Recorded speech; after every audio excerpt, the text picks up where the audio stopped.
Akhirnya Mbah Duloh cerita ke saya, setelah Gusmi mengamatkan saya harus menunggu sholat Fatih, suatu saat itu ternyata tiba-tiba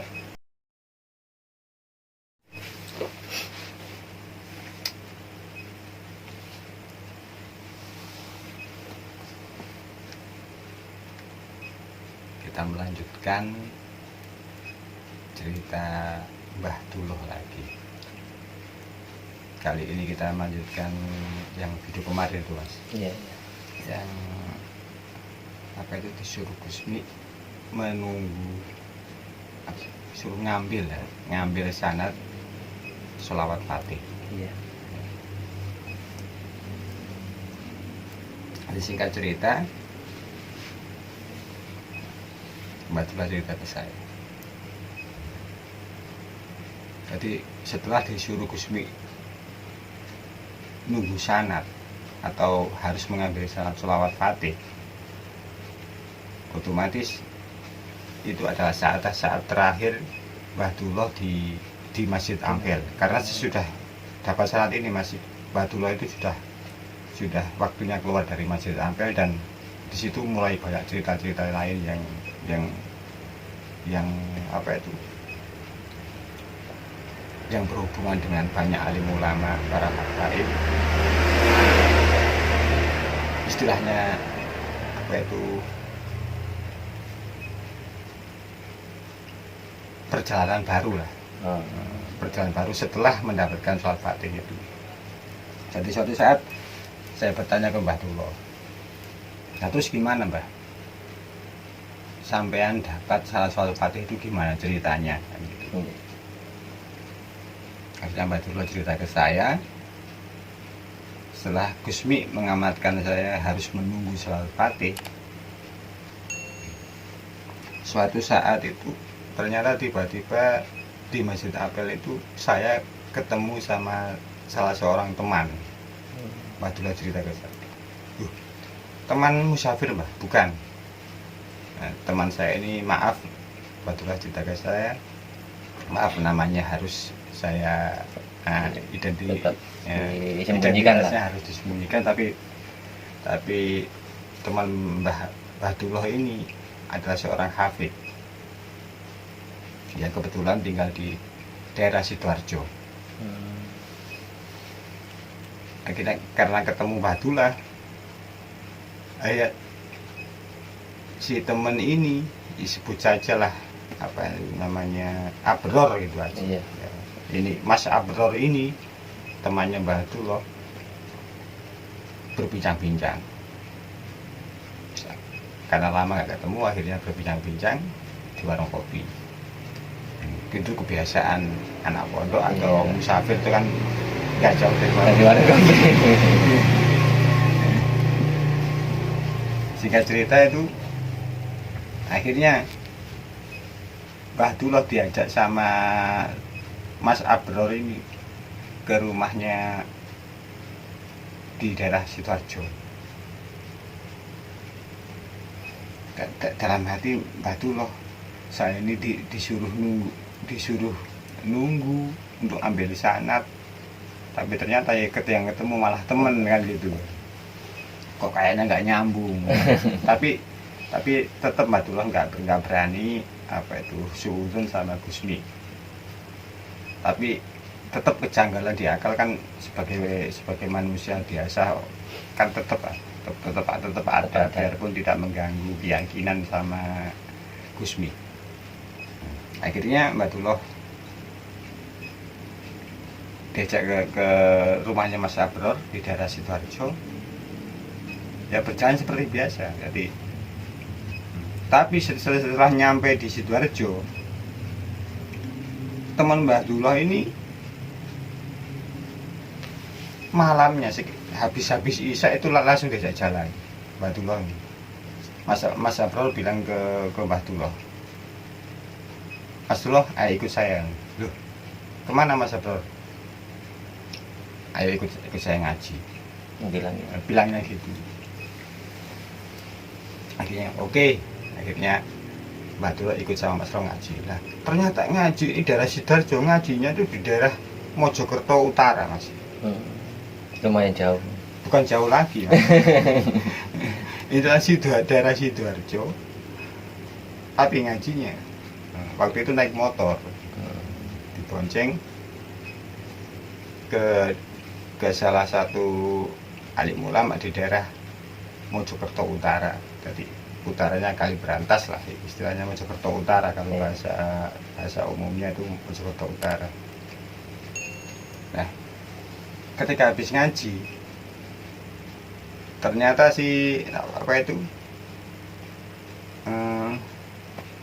kebetulan beliau sudah almarhum, jadi saya harus tetap menjaga identitas dan itu. Tapi beliau adalah mursyid Torekoh Tijaniyah,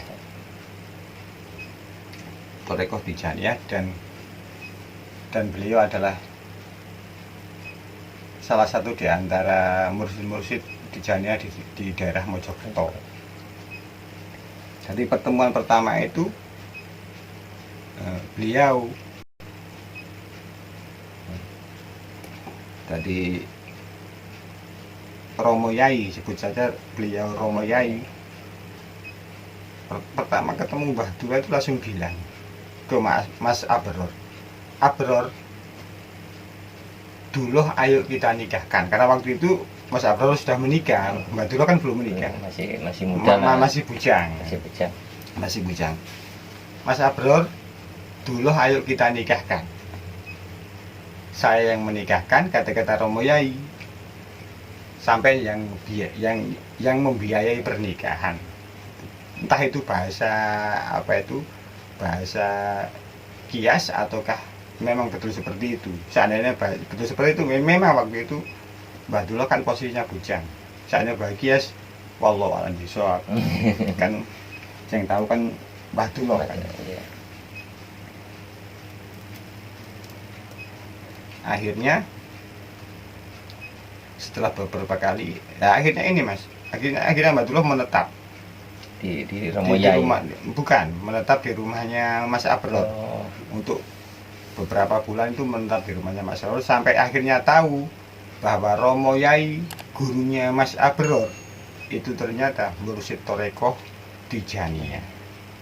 Dan ternyata disitulah sanad sholawat fatih yang harus diambil. Itu. Dan akhirnya kan lama kelamaan kan akhirnya tahu Mbah Dullah.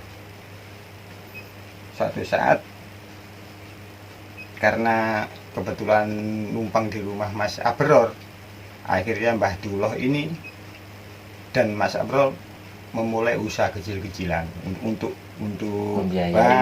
hidup lah, untuk hidup. Usaha kecil-kecilan waktu itu untuk memulai usaha itu. Akhirnya sowan ke Romo Yai, gurunya Mas Abror, yang notabene adalah seorang mursyid Torekoh, seorang alim ulama plus mursyid Torekoh Tijaniyah. Dan di situ awal mula Mbah Dullah mendapatkan sanad sholawat fatih.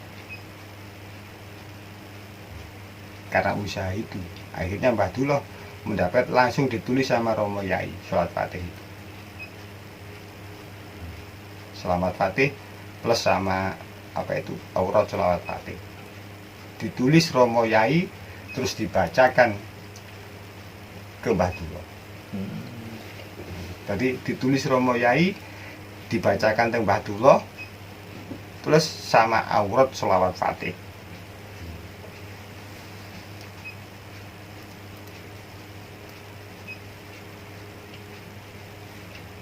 Dan itu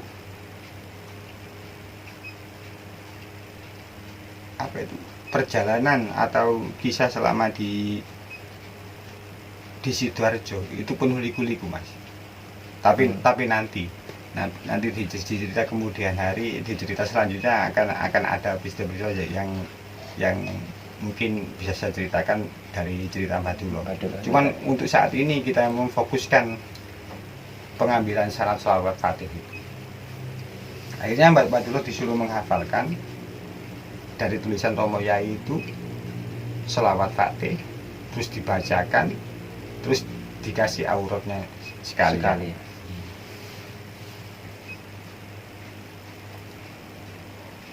Suatu saat saya bertanya, bagaimana Mbah sholawat Fatih itu Mbah?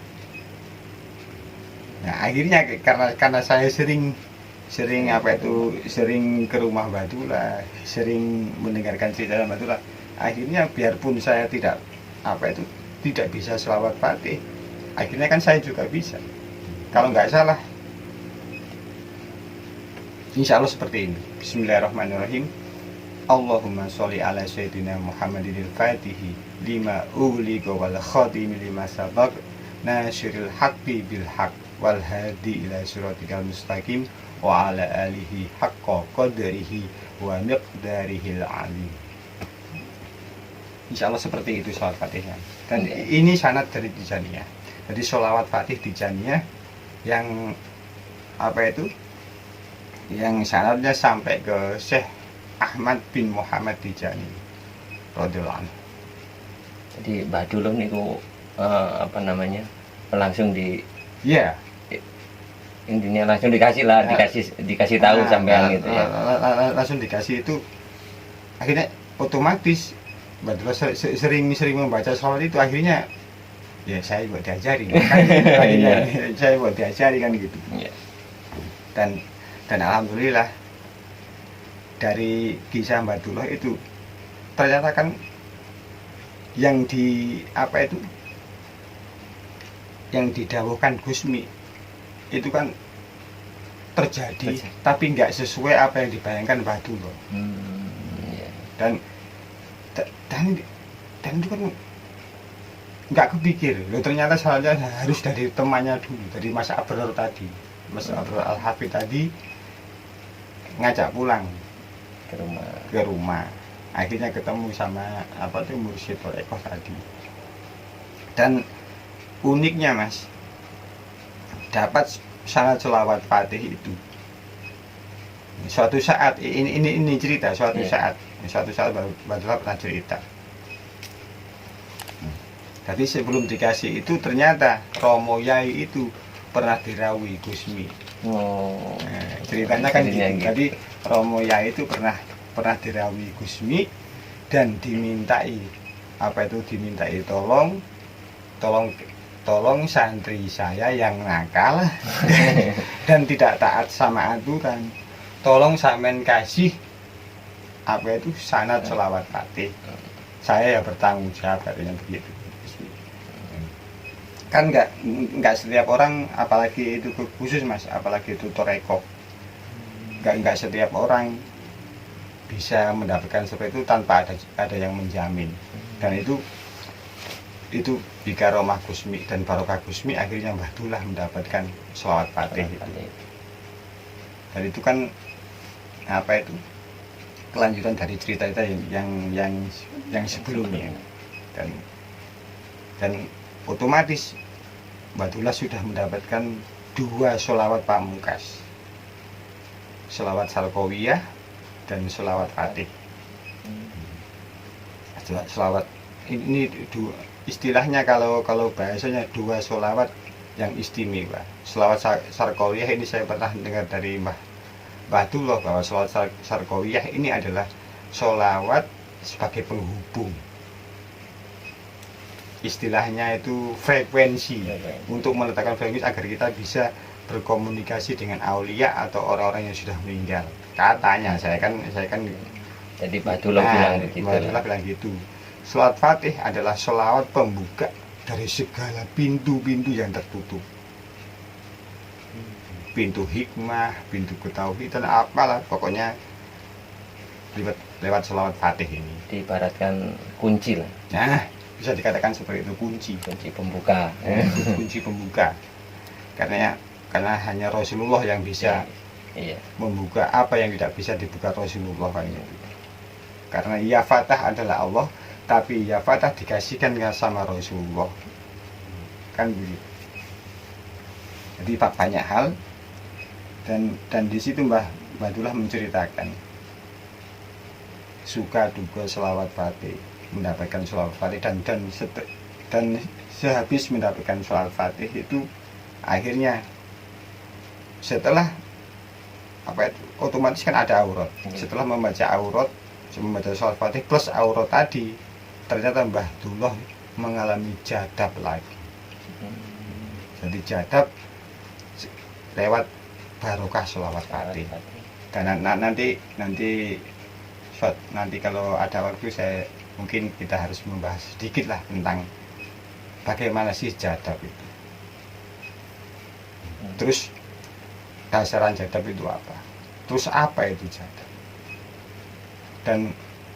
Dan standarnya bagaimana seseorang itu bisa dianggap jadab? Dalam bahasa pondok kan gitu. Jadi banyak hal yang nggak bisa dijelaskan ketika Mbah Dullah mengikuti Gusmi. Jadi banyak hal yang sama sekali kalau akal kita itu sulit menerima. Kayak tadi disuruh nunggu di Masjid Ampel, tapi ternyata ada yang lewatnya dari seorang teman kan itu. Jadi ternyata setiap aulia Allah itu adalah punya hubungan. Saya pernah dengar dari Mbah Dullah itu layak riful wali ilal wali. Yang tahu wali itu biasanya sama-sama wali kan gitu. Yang tahu wali itu sama-sama wali atau orang-orang yang diundang wali itu untuk berkhidmah. Jadi setelah itu cerita itu tadi ya, berarti iku Mbah Dullah kesampaian itu nanti bilang masih ada cerita-cerita lain gitu. Bisa di luar cerita ini kan. Nah, justru pengambilan sholawat fatih, sanad sholawat fatih ini adalah awal Mbah Dullah mulai keluar dari Masjid Ampel. Yang selama ini cerita kita kan masih di lingkungan Masjid Ampel Surabaya, dan mulai mendapatkan saat ini Mbah Dullah mulai keluar dari Ampel. Dan banyak cerita-cerita, insya Allah banyaklah cerita-cerita yang perlu diambil hikmahnya. Oh ya, kebetulan kemarin saya ditegur sama Mbah Dullah. Videomu jangan mengkultuskan saya kan gitu. Kan seakan gitu. Iya.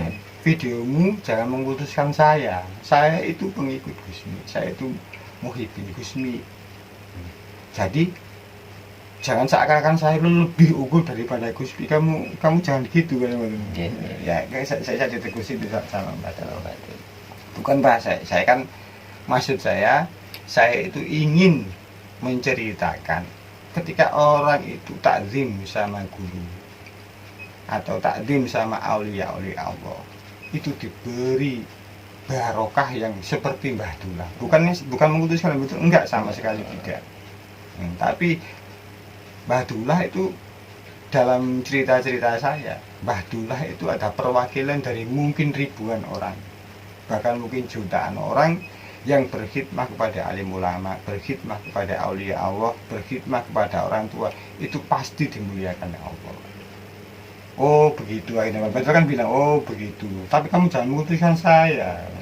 Kalau kamu memutuskan saya, nggak usah kamu video cerita-cerita saya. Sampai bilang begitu, sampai saking takutnya apa itu, ntar jadi su'ul adab. Bahasanya Mbah Dullah su'ul adab sama Gusmi. Enggak Mbah, insya Allah enggak. Bukan begitu, maksudnya itu saya mengambil pelajaran atau hikmah dari perjalanan sampean ketika sampean itu bertakdim sama orang tua, sama guru, apalagi sama Gusmi, sama alim ulama. Jadi saya itu hanya mengambil ibroh, pelajaran. Jadi bukan untuk mengkhususkan sampean. Dan mudah-mudahan dari cerita-cerita panjenengan nih Mbah Dullah itu tadi bisa manfaat untuk kita, untuk yang menonton cerita-cerita hikmah itu tadi ya. Jadi dahulukanlah takdim, dahulukan ketaatan daripada kepintaran kita, daripada apa itu keinginan kita. karena dari cerita-cerita Mbah Dullah itu ternyata banyak sekali yang gak cocok sama akak. Iya. Dan setelah mendapatkan sholat Fatih itu Mas, itu insya Allah masih banyak cerita yang lebih seru-seru lagi, dan mungkin suatu saat kita ceritakan, dan mudah-mudahan itu bermanfaat. Jadi cerita yang khususnya yang ada di mana di Masjid Ampel niku Sudah selesai. Cuman cukup sampai di sini lah. Sampai di sini. Dan selanjutnya kan nanti kisah dalam perjalanan, kisah suatu saat ada kisah di waktu pengambilan sanad itu, dan ketika mengaji di situ kan Mbak Dullah kan mengaji di situ. Iya. Tadi ada cerita-cerita tertentu yang mungkin bisa diceritakan, dan saya juga harus mohon izin lagi sama Mbak Dullah. Iya. Apa yang perlu saya ungkapkan, apa yang harus saya sembunyikan, karena saya hanya pencerita Mas. Saya bukanlah pelaku, jadi saya nggak berani melebihi orang yang pelaku sesungguhnya. Jadi intinya kita harus meminta izin dulu lah. Iya, untuk kalau seandainya ingin menceritakan perjalanan spiritual Mbah Dullah yang dari awal sudah tidak lazim, dan harus benar-benar diambil hikmah, dan tidak boleh bertentangan dengan syariat Rasulullah SAW, dan tidak boleh bertentangan dengan hukum-hukum Allah. Gitu. Jadi cukup sampai di sinilah dulu. Ya. Iya. Terima kasih. Semoga bermanfaat. Ya, amin.